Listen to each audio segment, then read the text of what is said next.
I'm planting a different variety of edible seed every day for 100 days. Today's day 37. I'm planting Detroit Dark Red. Oh, personally, I don't care for beets at all. Like, I don't eat them. What's funny is they're so closely related to Swiss chard. They've been grown and bred for the stem, whereas beets have been grown and bred for the root, but they're super closely related. And I love chard, but I don't really even care for beet greens because they kind of have that slight beety flavor to them.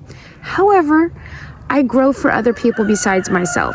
So today it's beets. And I'm gonna plant a few right in here because I do want to save seed from some of these.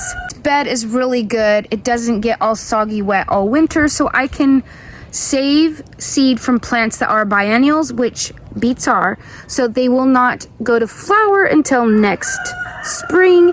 And then at that time I can collect the seed. So beets and chard will cross-pollinate. So last year I collected chard seed, and this year I'll collect beet seed. It's a pretty good bet they're gonna store for at least 4 years. So going back and forth like that, there's no chance of them cross-pollinating without me doing anything to them. I can just let them be without covering the flowers or anything and still safely get the seed. Just a little tip if you're trying to save seed.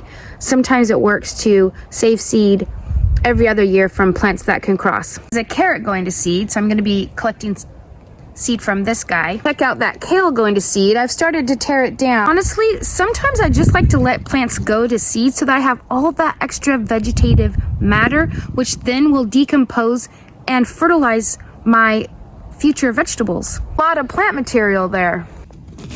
There's the seed. I'm just gonna make a small trough. Do a couple.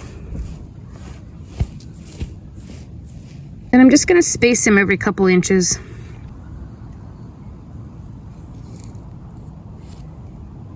And then I'm gonna cover and pat them down. Cover and pat. Cover and pat. Take 8 to 10 days to germinate, so it's gonna be a few days before these guys come up. I like this bed because there's not a lot of weed pressure in it. And I find in my big garden with a million weeds, they really outgrow the beets, and it's just a pain. Lasagna beds, there's not many weeds at all, and they grow so well. I will leave a link in the description box below if you want to check out making lasagna beds. They are my favorite way to garden. I'm getting towards the end of June. This might not be the best time for you to plant beets if you get a real summer, because they don't like it very warm. In fact, they won't germinate over 85 degrees.